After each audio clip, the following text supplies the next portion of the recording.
I got a question for you. Is the Niners' offensive line a strength or a weakness? It's often discussed as a weakness, but let's go through it. You got the best left tackle in pro football, if you still believe he's at that level. That's debatable. Then you got Banks and Burford, who to me look like absolute 10-year starter, building block behemoths at guard. I love that guard tandem. And then the center was a Pro Bowl alternate. Now, I think there's more powerful centers. I think you could upgrade there. But then you also bring in a guy like Feliciano to kind of supplement what you have. You got some other young players. It's really, I think, a very good line. And then Colton McKivitz is a question mark. But you know what? The Eagles have an awesome line too, and they just changed out their right guard. So they got an awesome line and a question mark. I just think the Niners line gets maligned a little bit too easily. And if we actually went, you say, okay, it's not a very good line. The Niners don't have a very good line. I've heard lots of people throw that out as the premise of their point. The line sucks, but Trent Williams is the best. The center is a borderline Pro Bowler. The guards are probably foundation pieces for the next decade. So are we saying this line sucks because we have this terrible feeling about McKivitz, and who I personally think, if I was going on another bold prediction, I don't think they're going to miss McGlinchey at all. I really don't. I don't think McGlinchey I don't think what they lose in the run game with McGlinchey is going to be like, oh my God. McKivitz is a disaster blocking against the run. I think McKivitz is going to be cheaper. I think he's going to be a better pass protector, and it's a passing league. So I don't see the Niners offensive line as horrible. I see the Niners offensive line as kind of more mid, but if you go position by position, I don't really have a problem with any of the guys other than I'd love to have McKivitz in an ideal world in a utility role. And I'd like to have like a big time, mid first round pick right tackle. Other than that, I kind of like the line. I don't like it. I think it's a weakness. Who don't you like? It's definitely not a strength. I mean, Trent Williams wasn't in shape to start last season. He doesn't come to OTAs. He tries to work himself into shape. He gets injured early in the year. I mean, yeah, he's still really good, but he's not what he used to be. Aaron Banks, I'm not certain he's going to get a second contract with this team. Brendel's decent. Not sure why he was a Pro Bowl alternate. That escaped me. Like, he's decent. Burford, don't know that he's going to get a second contract with the team. And McKivitz, like, you have one first round pick on your offensive line. That's what you got. Like, when the Niners had Kaepernick, when the Niners went to the Super Bowl, they had 3 first round picks on their offensive line. That was the best offensive line in the league. That was a strength. You had Staley, Upati, Anthony Davis in their primes. That was a really good offensive line. And there are other offensive lines like that Detroit has 3 first round picks. I just feel like the Niners, it's well coached. Blue chipper. It's well coached. It's well coached. Yeah, that's the other thing. They punch above their weight. Good coach. They punch above their weight, but it's like, what do you really expect, man? I mean, you got 4th round pick, you got a late 2nd round pick, you got an undrafted free agent, you got a 5th round pick. Like, yeah, it's okay. It's all right. It could be better if they actually invested in it. I like Banks. I like Burford. I'm not sure about Brendel, and I'm not sure about Trent, as far as how much more does he have? Where exactly is he? He's thought of as the best, but is that like a yesteryear kind of a rep and he's no longer that player? Yeah. I could see that argument. I'd listen to that argument. Brendel to me is a little underwhelming. McKivitz, I could see is just an okay. I wouldn't be surprised if Feliciano takes that job from him. Like, let's see Brendel do it again. Let's see him do it again. But the fact that they have Feliciano, I think, is a good thing too. I think they're fortified there. So I look at center as you got Brendel and Feliciano. I look at not Zakel.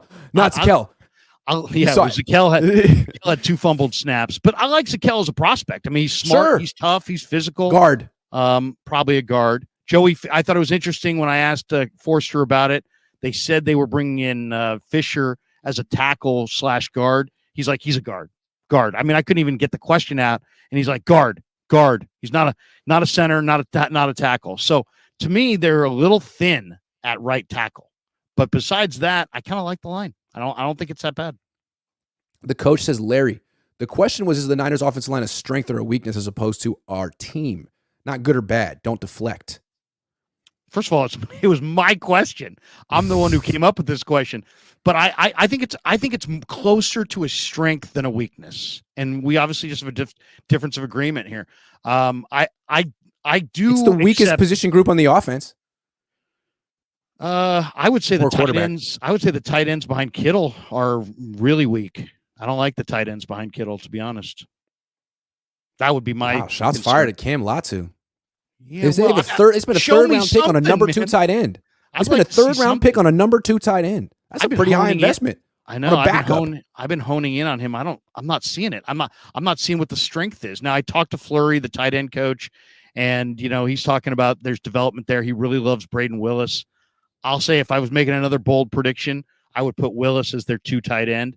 But I'm not a Warner guy. I don't think he moves anybody on the line of scrimmage. He's more of a try-hard guy, not a dwelly guy. I think he's a liability as a blocker and just okay as a receiver. I don't see if Kittle was down for a month, they would be damaged. How many teams in the NFL would Colton McKivitz start for? I don't know. Probably not too many.